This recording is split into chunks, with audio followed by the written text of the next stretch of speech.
Welcome back, everyone, to the Deep Dive.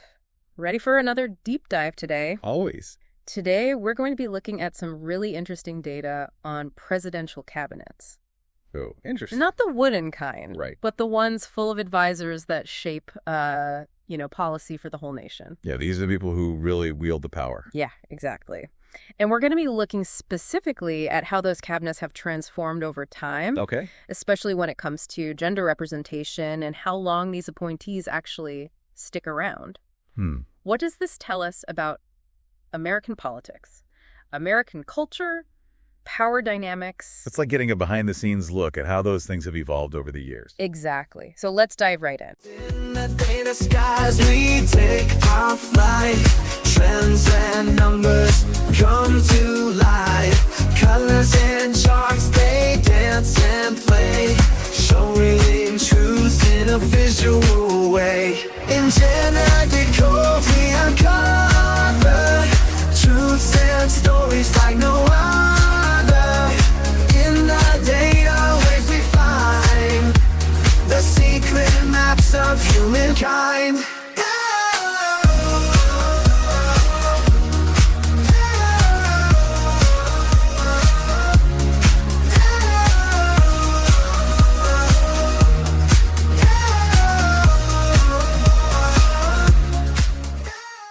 We think about positions of power.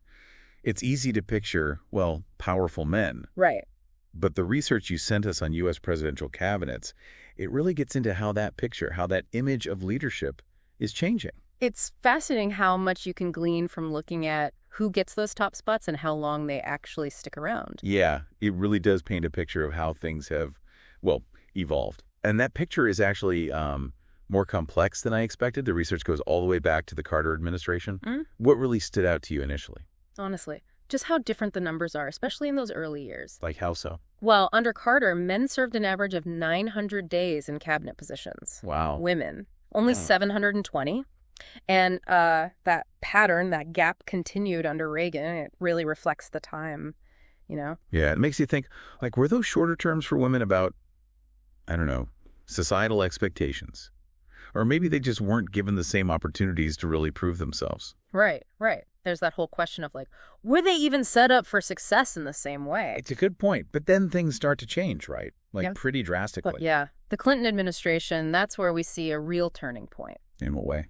Well, not only did Clinton appoint the highest number of women up to that point, the average tenure for women in his cabinet, it actually flipped. Flipped. I mean, women serve longer than men. Exactly. Yeah. 1,626 days on average for women. Wow. Compared to 1,118 for men. That's huge. That is a huge turnaround. And to see it happen while under a Democratic president after, Reagan and Bush, Yep. it makes you wonder if those social changes we were talking about, like the resurgence of the feminist movement, were actually starting to have an impact at the highest levels of government. I think it's definitely a factor. You can't ignore that context. And what's really interesting is that pattern, that trend of women serving longer terms. It continues under both Bush 43 and Biden. 3 presidents, 3 very different, personalities and approaches, but that trend holds true. That's fascinating. Yeah, it's like something shifted in the expectations, maybe, or the way women were being seen in those roles. Okay, so we've got Clinton, Bush, and Biden. What about Obama? His cabinet was known for being pretty diverse, right? Yeah, absolutely. Under Obama, it's almost equal in terms of average service length. Men and women both served around 1090 days. It really suggests that by then, women were seen as just as capable and valuable in those positions. So from like a pretty significant gap under Carter to nearly equal under Obama, that's pretty huge change in just a few decades. Yeah. But hold on. The source material mentions one administration where things get really interesting, like almost the opposite of what we've been seeing. You're talking about Trump, right? Yeah, the Trump administration. What happened there? Well, it's kind of an outlier. Men in his cabinet served an average of 735 days. Women served 837. So it's actually the reverse of what we see with the other presidents. Okay, now that is intriguing. Why do you think that is? Like, was it intentional?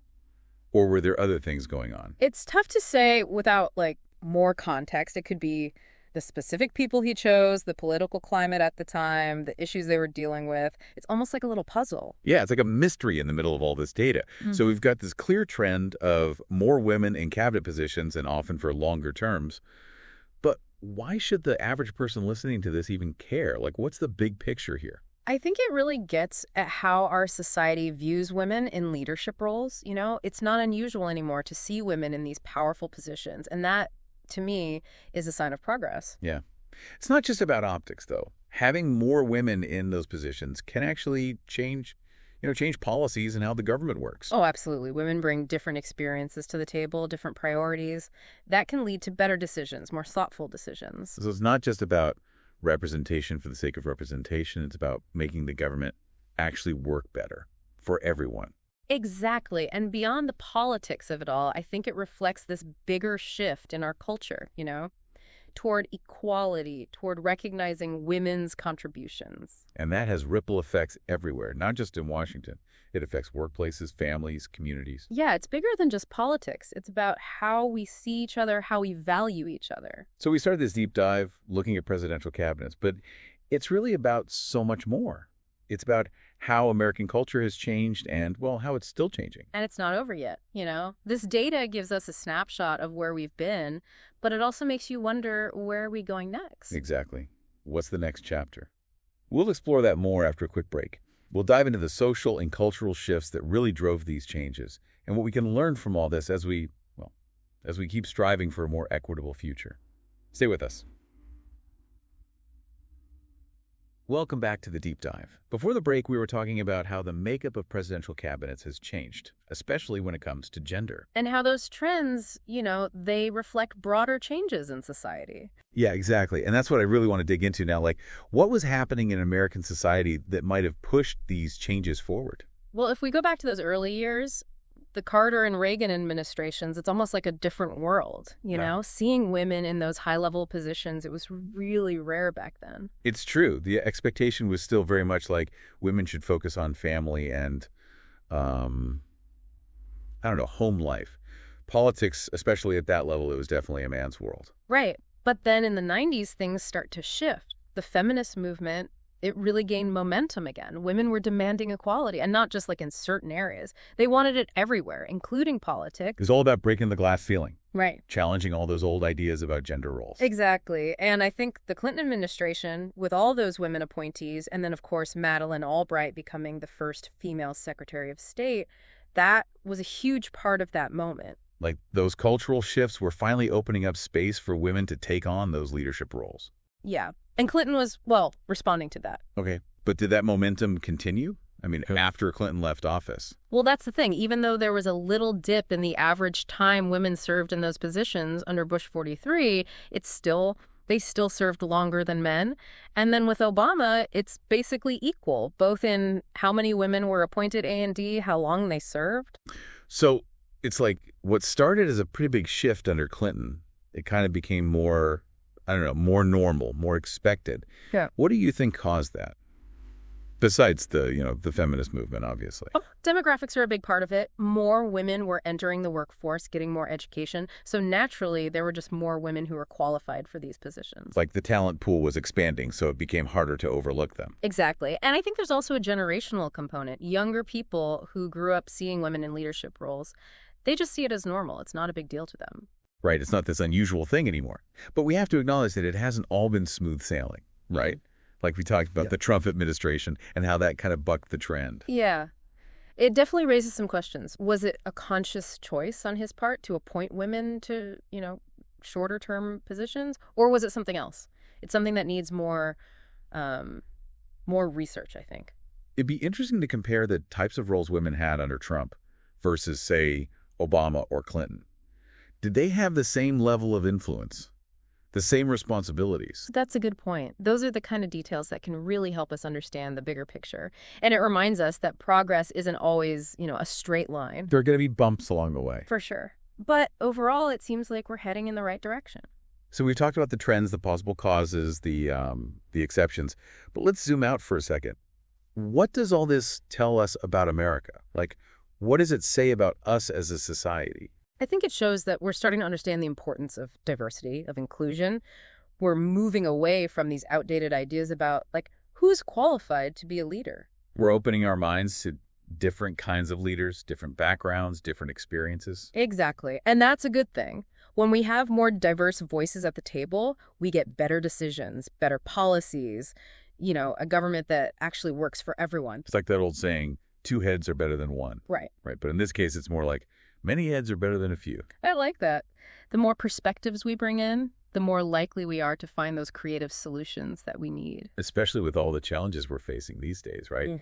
Climate change, the economy, all this new technology. These are issues that need fresh thinking. Yeah. And who better to provide that than a diverse group of leaders? People who bring different experiences and different ways of looking at things. It's not just about fairness. It's about making sure our government can actually handle all this. I completely agree. And I think this trend we've been talking about, it's a sign that we're on the right track. It's a reason to be hopeful, but also a reminder that we can't stop pushing for progress. We've been focused on gender, but what about other forms of representation? Race, ethnicity, sexual orientation, disability. That's such an important point. Gender is just one piece of the puzzle. We need a government, a cabinet that really reflects everyone in America. Where everyone feels like they belong, like they have a voice. Exactly. And I think that's a good place to pause and reflect. We've covered a lot today. We've looked at the numbers, the history, and what it all means for the future. Now we want to hear from you, the listener. What are your thoughts on all of this? What surprised you? What questions do you still have? Take some time to think about those questions, and we'll be right back to wrap up this episode of The Deep Dive. Welcome back to The Deep Dive. We've been talking about how women are represented in presidential cabinets, and it's clear that things are changing. Right. We've seen more women in those roles, and they're often serving longer terms. But before the break, we asked you to think about what might happen if we push for even more diversity, not just gender, in those positions. It's definitely a challenge, How so? Well, it's one thing to say we want more representation. It's another to actually do it. Yeah. We have to be willing to really examine those biases that we all have, the ones that hold us back from seeing the full potential of everyone. You mean like those unconscious biases that make us think a leader should look or act a certain way? Exactly. We may not even realize we're doing it, but we all have these preconceived notions about what a leader is supposed to be like. And that can make it really hard for people from underrepresented groups to break through. So it's not just about changing policies, it's about changing mindsets. Right. And then there are those systemic barriers, the things that make it hard for people to even get a chance to prove themselves. Like, Well, think about access to networks and mentors, or even just knowing that these opportunities exist in the first place. If you've never seen anyone who looks like you in a position of power, it's hard to imagine yourself there. so it's like we're asking people to run a race, but some of them are starting miles behind everyone else. Exactly. We have to level the playing field if we want true equality. And when we do that, when we embrace diversity, the benefits are huge. Right? Absolutely. Think about it. If everyone in the room comes from the same background, has the same experiences, you're only going to get one perspective. Right. And that can lead to some pretty narrow thinking. Exactly. Diversity brings in new ideas, different ways of solving problems. That's how you get better decisions, policies that actually work for everyone. It's like, I don't know, like a chef who only uses a few ingredients. You need that variety of flavors and textures to make something truly delicious. I like that analogy. And it's not just about government, it's about society as a whole. When people feel seen and heard, when they feel like they belong, they're more likely to participate, to contribute. It creates a stronger community for everyone. And we need that strength now more than ever. We're facing some pretty big challenges in the 21st century. Climate change, global pandemics, all this new technology. Those are tough problems. We need all hands on deck to solve them. Exactly. And we need everyone's ideas, everyone's talents. So as we wrap up this deep dive, we want to leave you with this thought. Don't just accept things as they are. Question them. Challenge them. Push for a future where leadership reflects the incredible diversity of this country. A future where everyone has an equal opportunity to lead, to make a difference. That's what it truly means to have a government of the people, by the people, for the people. Thanks for joining us on The Deep Dive. Until next time, keep diving.